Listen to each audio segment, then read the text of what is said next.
Hey guys, Civilord here, back again with another review, and today we'll be taking a look at the Mattel Masterverse Masters of the Universe Revelation. I need a hero! Okay, I already did that in the She review, but you get the point. So before we get into the meat and taters of this review, let's kindly move Mr. Phil Lamar Hero out of the way here. That's who voiced him, for those of you not in the know. Let's take a look at both the front and the back of the packaging. I gotta tell you, excuse me, the artwork on these Masterverse boxes is quite nice. I think my favorite from this past year is the new Eternia stuff and the Princess of Power Hordak. He had the really cool picture of Leech and Mantenna, but you guys know what we do with the boxes around here. So long. See you later. Have a nice day. Get the heck out of here. Moving Mr. Hero back into frame. Hopefully you guys can see him. I opted to use the black background because he is a very bright figure. He's got that gold armor on. So hopefully I didn't shoot myself in the foot as far as the lighting's concerned. Probably did, but you know what? It is what it is. Does not matter. It's in the past. Can't undo what is already done. And that's my story, and I'm sticking to it. That said, as far as accessories go, he comes with, like She-Ra, a turn your head and cough hand and a punch you right in the kisser hand. Again, would it kill him to give us 2 fists and 2 open hands? I'd just take 2 fists. I don't have any use for this. The heck, man. Either way. He also comes with 1 weapon accessory, and it is a very large one. It's this scepter here. It's very cool. Very nice. I like the sculpt.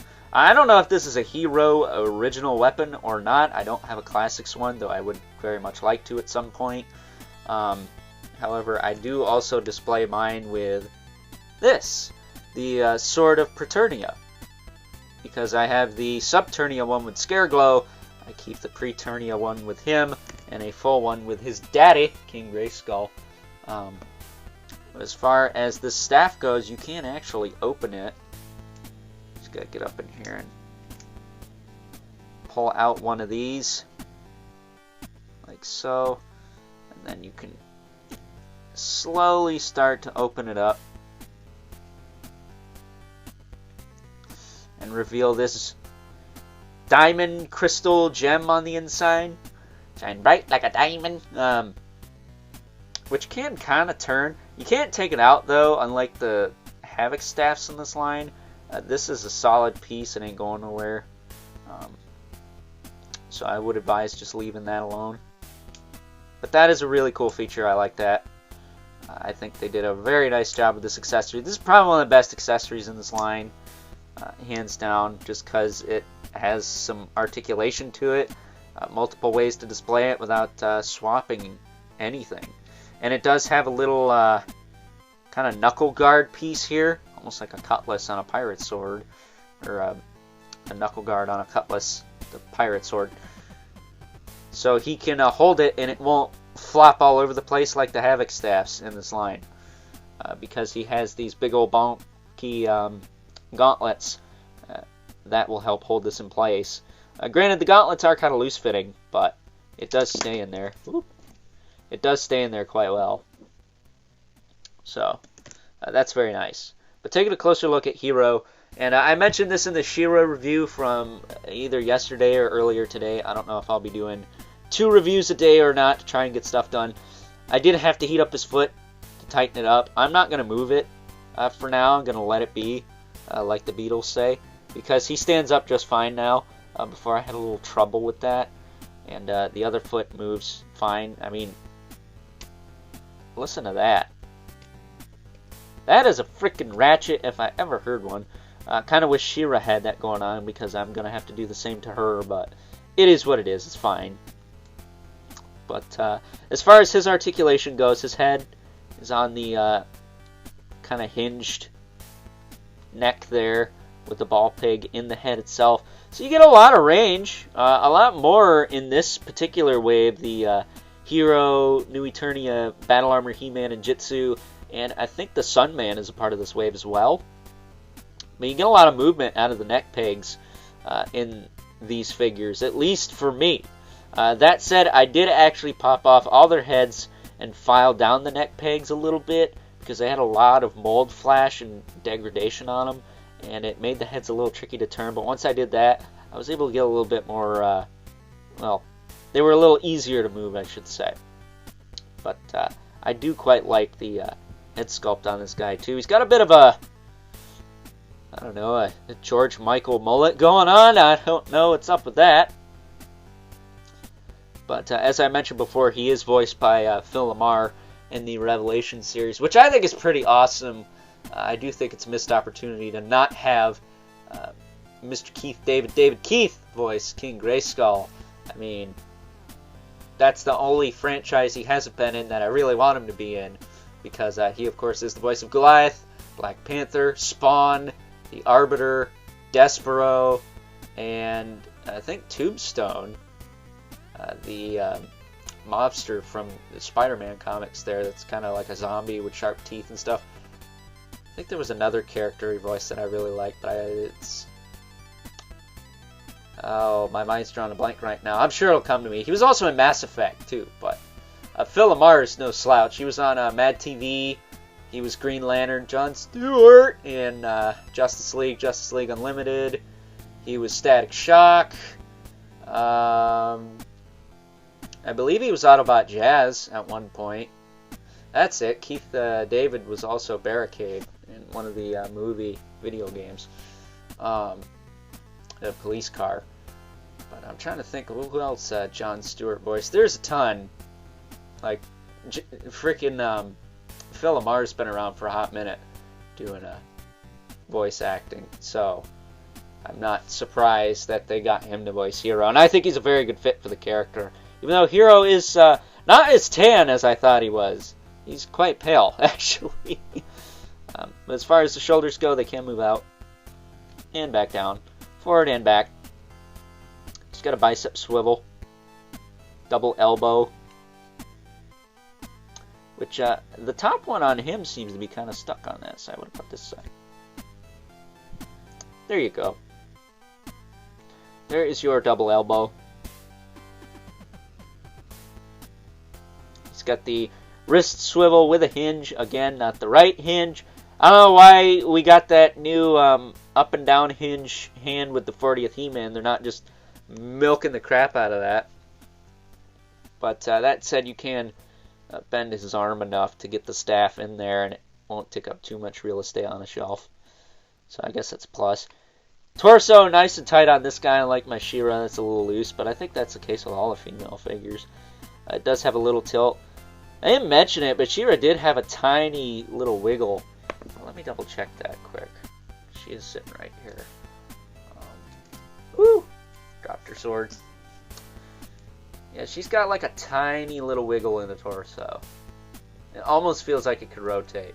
Again, I think they need to switch over to like a PVC upper torso, upper body, and then we could get that extra range.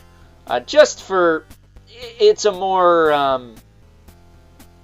don't know what you want to call it, durable assembly, as opposed to having it keyed, because I could see a lot of people breaking these if they don't know how they move, because, well, let's face it, there are stupid people in the world. Does have a waist swivel. Can kick out at the hip there. Back down, forward and back. We'll say they have improved the hips in this line, haven't they? It's got a thigh cut, double knee, a little loose in the knee, but not terrible. Can bend that quite a bit too. There you go. I attempted to tighten this boot up, but I'm not really worried about it. It's not loose, just kind of bobbles a little bit. Just a little. And when I go to move the foot, it kind of pulls on that a little bit. But it doesn't pull on it enough for me to worry about it. I think it kind of does it over here. But either way, he's got the boot swivel. It's tight enough. It's fine. And he does have the hinge in the foot, which is nice and tight on that side, as well as a rocker. And the peg holes at the bottom of the feet. So yeah, Hero, a really nice figure.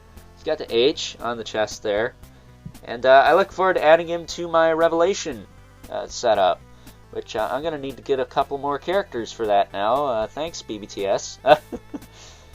Y'all are putting stuff out way too early. I'm just now catching up with these, because I think other than Sunman, I have most of the ones that came out in 2022. I'm kind of considering the new ones that just dropped in 2023, just because I think that's kind of a fluke. It came out a little early. But putting that in his hand there, you can see that, yeah, this does help him stand quite a bit, the weight of it. And he looks really nice. I like the soft goods cape. It's keyed into his armor, so you can't take that off. You can take the armor off, but I don't think you can take the cape off. At least I wouldn't advise it, because it looks like it's a pain in the nuts to get in there. But, yeah, I really like this figure, man. It's cool. Is it my top Masterverse of the year? Heck no, it's not. But is it one of them? Maybe. He does have a presence about him that I like quite a bit. And I think he's a worthy pickup. If you like the Revelation series like me, or if you just want a hero figure that's not going to cost you mucho dinero like the Classics one, I don't think this one's too bad. Might want to hook him up with a power sword, but we've gotten plenty of those at this point, I think. To where you should be able to do that quite easily nowadays. So, with that being said, before this review drags on any longer than it already has, we'll move on and take a look at some size comparisons. First up, here is Hero alongside his old man, King Grayskull. And can I just say that for the record, like father, like son is not exactly a statement I would use for these two, because, well, Hero don't look a lot like his old man, if I do say so myself. That said, maybe Mama Grayskull was a bit of a player in her youth, and that's why Hero looks the way he does. I don't know, we haven't seen that yet. But that said, we also have Scareglow, who I don't get to bust out very often, so I was very happy to break him out for this review. And while it isn't the rich man's version, which really isn't the rich man's version, because I don't think it was that expensive, it's just I hate scalpers and they can suck a fat one. That said, though, he does look cool against this dark backdrop of mine, as he tends to do. But as you can see, I have him with the Subternius sword, and I do intend to give Hero the Preternius sword once this review is all said and done. And last, but certainly not least, we have our two regulars, the Mythic Legion's Brother Mandibulus Limit Spawn, who's about neck and neck with good old Hero here. And one thing to note, we not only have someone voiced by Phil Lamar on screen, but also someone voiced by Keith David. So how about that? Will Kevin Michael Richardson voice Brother Mandibulus in the Mythic Legions movie, series, whatever you want to call it? I don't know, but I don't think that really works. He seems more of a Steve Bloom to me, or maybe even a Clancy Brown. So with that being said, time to wrap things up with some final thoughts. Overall, and aside from not having a whole heck of a lot of nostalgic connection to good old Hero, I mean, I don't remember him at all from the 2000X series, but I've been wrong before, and it has been quite some time since I've checked that whole series out, so maybe he was referenced or cameoed or something or other, but as far as I can remember, I don't think he was a part of that whole shtick. So, therefore, I don't have a lot of connection to him as a character, but I did enjoy him in Revelation, and I think Phil Lamar did an excellent job playing the character in the series. However, we're not talking about all that. We're talking about this figure right here, and I think if you missed out on the Classics Hero, much like I've said about a lot of these Masterverse figures throughout this year, or last year I should say at this point, right? We are, well, a couple of days at least into 2023. I think this is a very good substitute until you get the Hero you want. It's only, what, 20, 25 bucks? That ain't crap nowadays, especially considering what Hasbro wants for Marvel Legends. So, if you're at all in need of a really solid Hero figure, I think this is a good one to get. So, with that being said, I hope you guys enjoyed this review. If you're so inclined, please forget to comment, like, subscribe, and hit the bell so you know whenever I upload more reviews like this one. If you haven't already, please hit me up on Instagram at Overlord Productions. But as always, keep the comments civil, because the world sucks enough as it is. Especially when Evil Lynn has an episode and destroys your entire, well, realm of existence. I mean, really, no trial, no punishment, no nothing. She just straight up gets away with murdering the past heroes of Eternia. Gotta call BS on that one, man. And until next time, catch you guys later.